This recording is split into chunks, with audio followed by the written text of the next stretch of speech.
Welcome to the Six Hats podcast, where I, Dr. Shannyn, a lifestyle and nutritional medicine family doctor, will talk about how women strive to find balance each day by juggling their six roles, being a woman, mother, daughter, partner, business owner, and professional.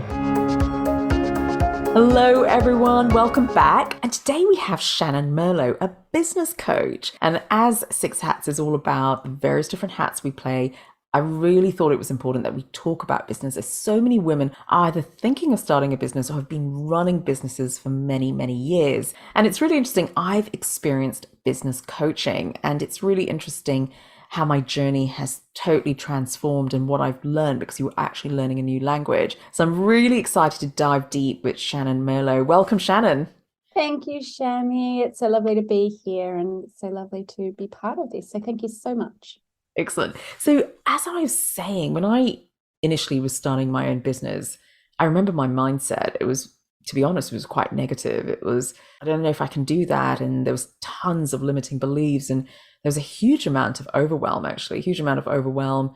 I was learning a completely new language from medicine. And there is actually a lot to learn. And it's really interesting because when we think about every other career, we go into training. We go and do a course or do a diploma, do a degree to learn about it. But for some reason in business, and I was always been curious about it, when someone gets an idea, they go, right, I'm going to start a business. And then they sort of fumble their way through and they learn from either mistakes or, they learn from peers. So it's a really interesting philosophy when someone starts a business. But Shannyn, from your experience, we really want to dive deep into women in business. So I'd love for you to share any insights. Yeah, well, thank you. I think one of the biggest insights that I'd love to share is that you're right. When starting business, men and women have lots of challenges that they need to deal with. So a gender lens on that is not unique. Both men and women have challenges. There's lots of uncertainty when running a business. There's lots of new things to learn. But there's strong differences that I've seen, and that's sort of backed up with other opinions and ideas around how women do it differently. And it's definitely worth talking about. So one of the things that women do differently to men in business is they are less confident in their abilities. And that actually impacts them very heavily, because what they're less likely to do is take risks.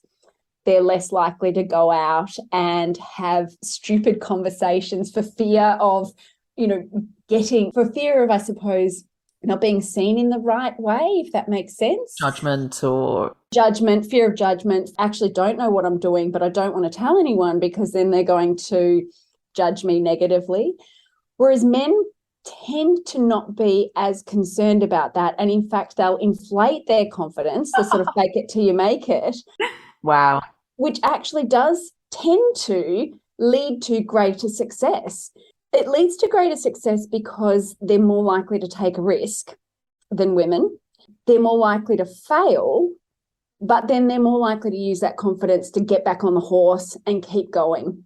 Whereas I suppose women are more likely to lack the confidence to go out there, be fearful of making a mistake from the judgments, and therefore maybe go at a slower pace. Why is that? I think we go could on. As I was thinking about our podcast today, I was thinking there's obviously huge changes that are happening in the environment at the moment. You and I are in our mid-40s, and so there's definitely a difference to how we've been raised to how kids are being raised in today's environment, where there's a lot less of a gendered, view on things. I think one of the things that holds women back as well, and it sort of answers your question, is that we were, and maybe still are, raised to be nice girls, be polite, seen and not heard, much more than boys. And therefore, women tend to not set strong boundaries and are not very good at saying no. And that actually holds them back in business as well, especially from a service-based industry. And you'd probably know this. You would have had to learn this the hard way, Shami, as a GP. You've got to have really strong boundaries on what you will and won't do. But if you've been told that you need to play nice And especially in a business context where you're trying to improve your business, your boundaries might get stretched a little bit. And then next thing you know, you're sort of being taken advantage of. And that rarely happens for men because they're very clear about, I'm not doing that, or I am doing that. Whereas women, I think the lines can be a little bit more grey. So I think that can actually hold women back as well. Kind of reminds me of the whole issue of people pleasing. Absolutely, absolutely. Wow. Yeah, some other things that might be worthwhile noting in terms of the difference between how men and women approach business generally. And this is a combination of my experiences and other things. We women tend to underestimate our value generally, and certainly within the marketplace. So I was doing a bit of research, and female freelancers charged 48% less than their male counterparts. No way. Oh my God. Let's just sit on that. 48% less. Wow. So that was done by a firm who looked at a freelance. I can bring it up, we can put it in the show notes, but they looked at the ads that were out, so comparable freelancing opportunities, but women were charging 48% less than men. And that goes back, do we value ourselves enough? And I think, again, hopefully the narrative is changing, but I certainly know that for my generation, I think that's quite embedded. Going back to that, not risk-taking, women tend to wait for opportunities. I think in my experience, the really successful business owners that I have a real sales mindset. So they're very keen to get out there and sell, put themselves forward, put their product forward, have that confidence. And I guess if I'm talking stereotypes, that's generally more of a male experience. So men are probably more likely to be the salespeople than women. So that kind of, waiting for opportunities, if we don't have that mindset of go out and hunt for the opportunities, they're not going to come to us. They just don't. So that can affect our success and the speed in which we can grow our businesses. So it's something to just be there. One of the other things that I thought would be worthwhile noting is trusting people too much. Interesting. Okay. Right. And I think that women sometimes are a little bit too trusting, especially when I've looked at how people deal with, again, that boundary setting, I suppose. And it comes in when we're hiring people as well. If we trust the person too much, we don't put in protections for our businesses. So we might not put contracts in because I trust you. I don't want to offend you. It's all good. We trust each other. Business partnership agreements and things like that. Men are much more likely to make sure that all the I's are crossed and the T's are dotted, or whatever. T's are crossed and I's are dotted than women. So just something to be aware of. It's interesting you were saying all this because I can actually literally think of so many examples of women in business that I know, or even personal experience. So there's so much truth to what you're saying. And wow, the trust, over trusting, people pleasing, all of these traits come in. I do wonder with the whole sales talk, whether we find it uncomfortable to have those conversations. Hey, this is what I'm doing, to strangers or to even friends, to just broadcast that. And when you really think about it, how will people know unless you talk about it, unless you make a big deal about it? But whether it's social etiquette, social programming, just not in tune to, if we reframe it, it's not a sales pitch, but actually say, hey, this is what I'm doing. It's really interesting because I would feel uncomfortable doing that all the time. But how would people know what I'm doing? Talk about it. Yeah. And especially in Australia, our culture is very well known for the tall poppy syndrome, which, if anyone's listening from another culture, it's pretty much the tall poppy syndrome is this idea that in a field of poppies, the first one that's going to get cut off is the poppy that you can see, the one that's got its flower head above the rest of them. Ah, right. Okay. So culturally, it's a feeling, it happens. It's just known that if anyone's trying to stand out too far from the crowd, people do cut you off. They don't, they've got to keep a good person kind of grounded and not get too ahead of ourselves, too cocky. And I think, so that's an Australian cultural challenge, but I think that women have internalized that to another level. So it's like, I'm not even going to be at the even playing field. I'm going to just go even lower. even lower. Not even seen or heard. Yeah. You guys grow. I'll catch up later. It's fine. I wonder also, because I've been really looking into the whole tribe effect and the whole tribe effect, how it not only affects, health goals or health choices, financial understanding. I wonder if it's the same in business where you don't want to stand out in your tribe. So you go with what everyone else is doing. And when it's just a natural instinct to not stand out, to blend in. That's the word I'm looking for, wanting to blend in. So you're going to do what everyone else is doing. And I mean, that brings up that whole, you're the sum of the 5 people you spend the most time with. And interestingly enough, I was chatting with a friend of mine the other day, and I said to them, they run a business, and I said to them, I don't get it. I said, with respect, I said, you're super smart. You're so engaged. You do everything right. You're so consistent. What's stopping you? I don't get it. Like, all of your marketing is on point. You're very well niched. You've got lots of you've been in the market for. I don't understand. I don't get it. Why are you not successful? And they were sort of like, help me understand what's wrong. And they came up with this concept that, well, hang on, if I changed, maybe my partner wouldn't love me anymore. And so I do think that there's this identity that we have of who we are and what people think of us and what our friends think, and that keeps us nice and safe. And so if we do push ourselves out, we're going to lose some of that tribe. Or if we start investing more time in a different set of 5 people, that's going to elevate our understanding of business or finance or investments or what have you, then there is going to be a natural kind of breaking away of the old. And that's really scary. I think that affects both men and women, but I do wonder whether women are less likely to want to take that risk because of how strongly we bond with our friends and our families and our partners.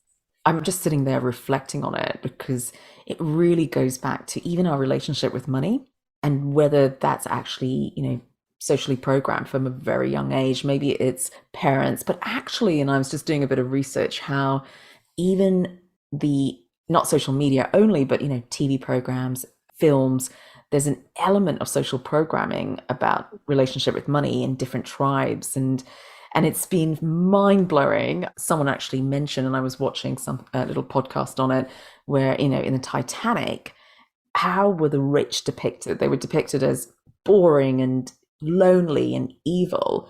And then you go to the third class, and the third class was having fun and connected, and everyone was together and joyful. And all of this is social programming at a subconscious level. And I was really reflecting, wow, where is my relationship with money and business? And is that being programmed over the years that, oh, business is risky, don't take risks. Mm-hmm. And then when you come out of uni, oh, just get a safe job, a job for life. Don't, and I go, wow, how can we encourage more people to run their own businesses and be creative and stand on their own 2 feet rather than, following what's sort of programmed and instructed through the education system? And I'm putting it out there, but I do believe the education system doesn't promote the whole creative spirit, and it is follow orders and find a good job and stay safe. And how can we take, good risk, and how can we learn from them? And that's what business is all about. And I can just so see how we either get stuck, fail, stop, and not progress just by all our limiting beliefs. Yeah, you mentioned a couple of really good points and interesting points.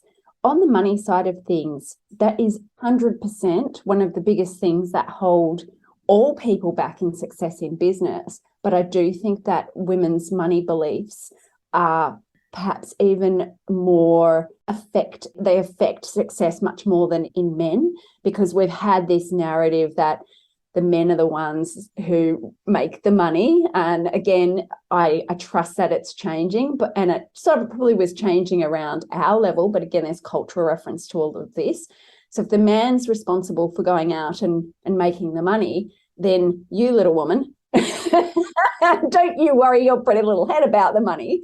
And therefore there are those beliefs around that. And we do know that there's real financial concerns for women Yes. who have had those relationships where the man has been the primary breadwinner. So I definitely think that anyone who's looking to go into business, if there are money beliefs challenges there, really, it's worthwhile looking in on how they're affecting you. You mentioned also about that we potentially should or could be starting businesses. I agree from the perspective of if someone wants to start a business, they 100% should explore that. It is the hardest. Yes. Yeah. I'm not sure if it's the most rewarding, but it's the hardest thing I think that you'll ever do from a career perspective, because it's so fraught with uncertainty, and it doesn't matter how much education you get, there's still lots of uncertainty. Every time you step up to a new level, then there's more challenges and there's new challenges. So it sort of never stops. But the beauty of that is that you're never stopped from being challenged, and you're always looking for finding solutions. So if you love the challenge, if you enjoy finding creative solutions to things, and you're willing to live with that risk, then I 100% suggest that you should go out and explore that as an option. But it does take lots of people to do lots of different things. And the reality is that especially a lot of businesses do fail. And if you're looking to purchase in property or have a family or what have you, the reality is that it can take a number of years for your business to stabilize and for you to be able to have that stability. So there is risk inherent in, what happens if I want to take 2-3 years off to raise my family? Then there are considerations when you're running a business. So I don't necessarily think that it's as easy as just go and do it. There are things that we need to consider. But of course, I'm saying this with a gendered lens of women. And if I was a guy, I'd be saying, don't worry about that. I'm sure you can find a way to have a baby, do it, sleepless nights, run a business, and a lot of money in the first 2 years. Just go and do it. So interesting, isn't it? So interesting, which is a great segue to what we want to talk about next, about the common stresses for women. You literally mentioned all the hats that they're juggling and what they want to juggle in the future. For example, if you're about to start a family, what does that look like? Because that's the reality of it. They are juggling so many hats. So in your experience, Shannyn, how do women manage that? Talking from my experience with my clients who had kids, I have observed that primary care for the kids is still pretty much at the mother's, the female. And of course, I'm talking about heterosexual, kind of heteronormative relationships, but that or my female client is a single mum. And so therefore the amount of work needs to be fitted into a 9:30 to 3 p.m. day and then come back to work at 8-9 p.m.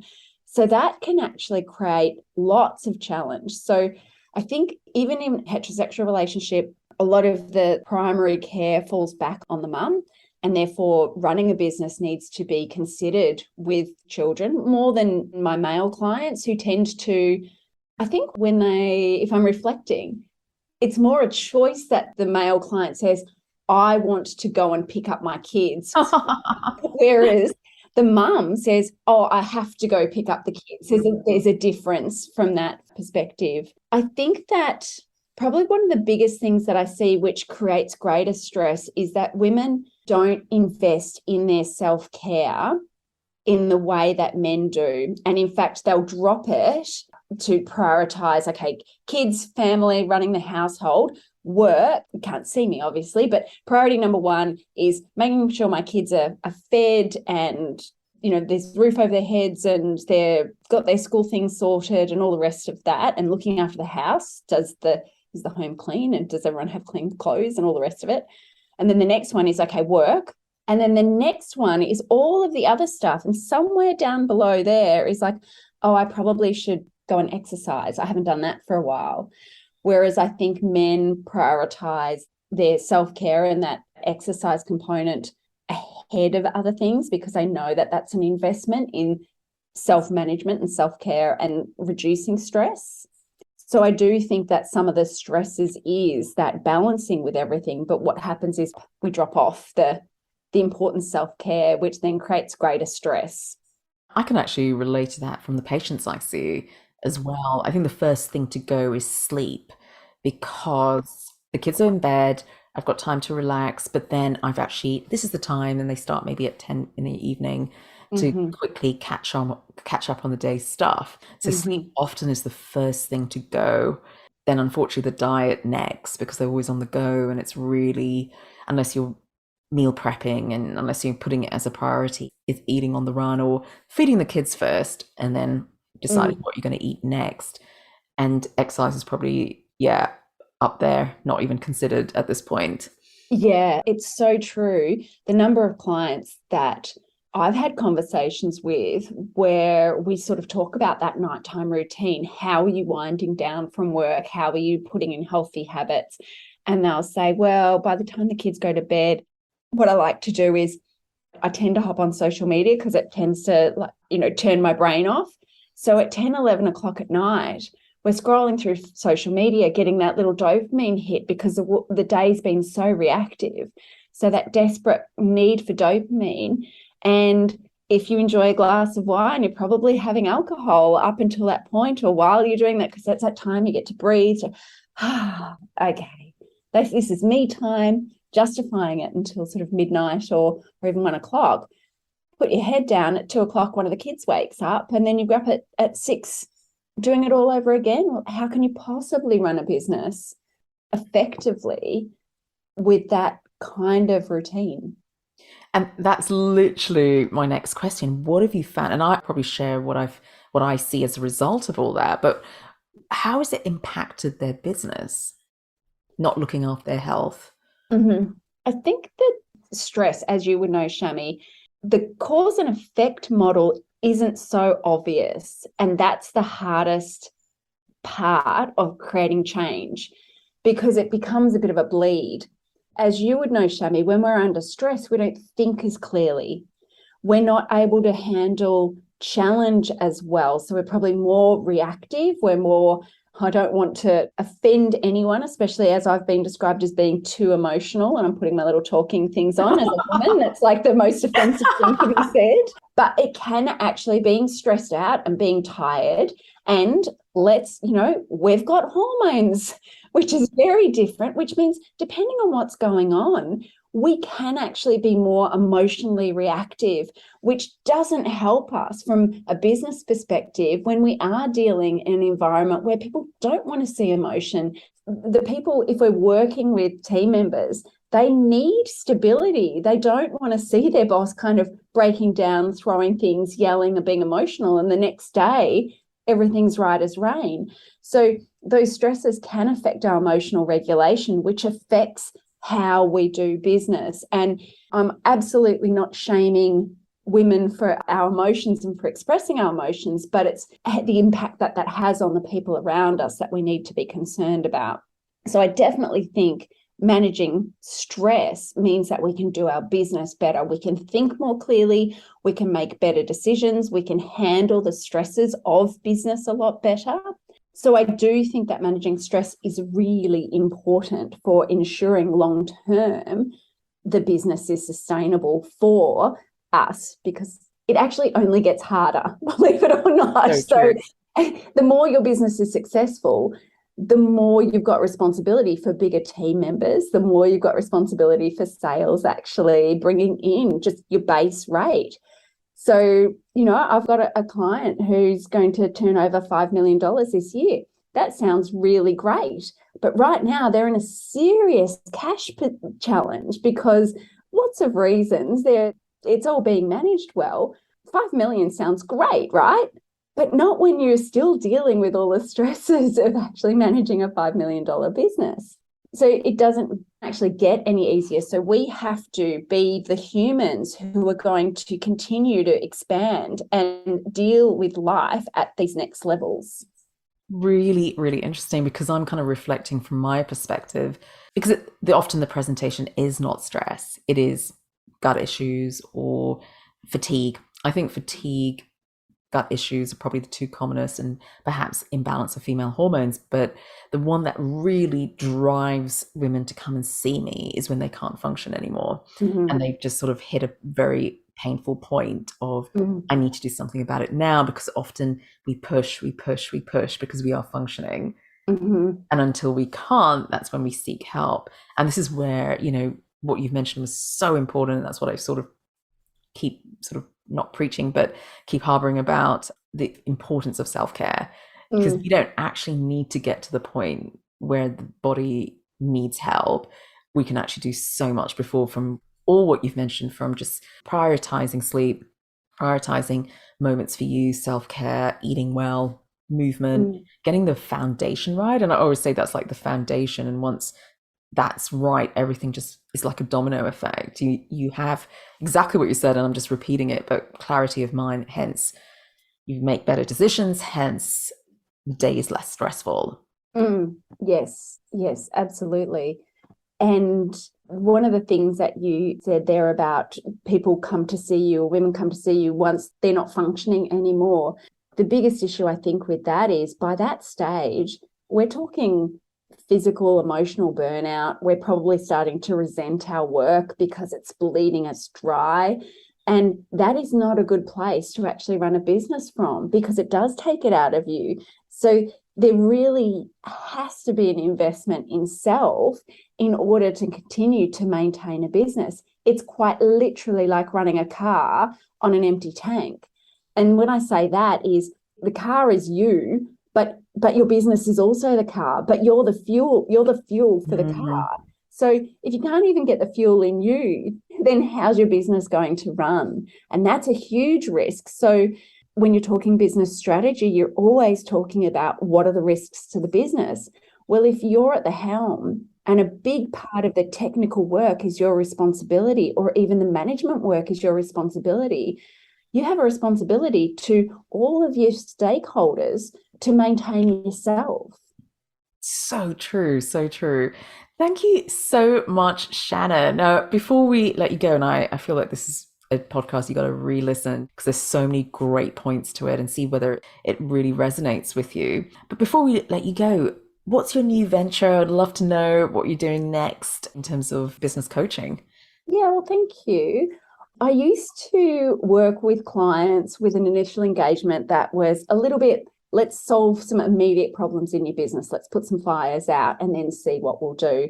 What I've come to realize is that our self-management is the most important part of a successful business.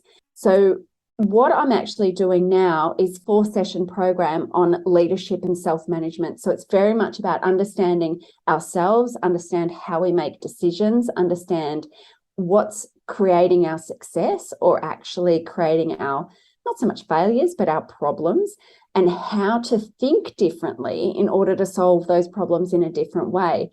So with that foundation program, then we can start talking about strategy and solving business problems, because you're coming at it with a different way of thinking. So I do have this new leadership session, 4 sessions, which teaches amazing, amazing tools that actually is not just good for yourself, but good for team members in terms of helping them to think at a higher level. Wow. Sounds amazing. Sounds amazing, Shannyn. So where can people find you? People can find me on my website, and I believe that'll be linked in the show notes, www.inspired-outcomes.com. That's probably the easiest place to get in touch with me. But you can always Google me, and you'll find me on LinkedIn and Facebook and all sorts of places. Excellent, excellent. Any final words to our listeners, Shannyn? I think, yes, if I can give you 5 tips, I suppose, or strategies to solve the problems that we've talked about today. Number 1, I think it's really important to get clear on your personal values and priorities, because then there's not so much guilt. If I make a conscious decision that I'm prioritizing my family, then I don't have to feel quite as guilty for prioritizing my family ahead of my business. But I think a lot of guilt wastes a lot of time.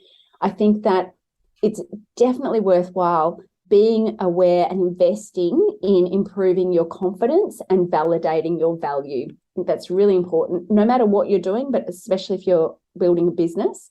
Make an investment to get help that will give you a different perspective, that will help you learn, that will help you grow at a much faster rate than doing it on your own. And although we didn't collaborate on this, find your tribe. We tend to work more autonomously than men. So we really want to actually find your tribe and then invest in a mentor or coach. I mean, I know that's a self-serving thing. Doesn't have to be me, but invest in a mentor or coach who's going to help guide you along this journey of business and life. Amazing. But Shannyn, before we go, you did mention that it was a great difference between men and women in terms of mentors. Did we talk about that? Was there a statistic? I know we did that in our pre-conversation. Yes. We've got to mention that. That's okay. A couple of things to mention when I was doing the research, things that came up was that women tended to be networked less. So what that means is we have less connections than men. And that probably comes through men traditionally, I suppose, more likely to engage in team sports, and that men tend to just more naturally network on a higher level than women. Plus, I suppose women, we have to invest time in networking. And if we're wearing all these other hats, where are we going to find time to do that? And women are less likely to invest in a mentor. And that probably, again, comes from a networking experience where if I'm a bloke, I've talked to my mate Bob, and he had this mentor, helped him in business, and it's all very normal. And I said, who's that guy? Give me their number to have a call. So women don't tend to invest in mentors as much as men do. But I think that that just creates additional challenge. So I think it's definitely worthwhile finding. And a mentor doesn't have to be a paid coach. It can be someone who you catch up with every month to talk shop, someone who's been there and done that, or it can be someone who you do pay to actively support you in your business or life.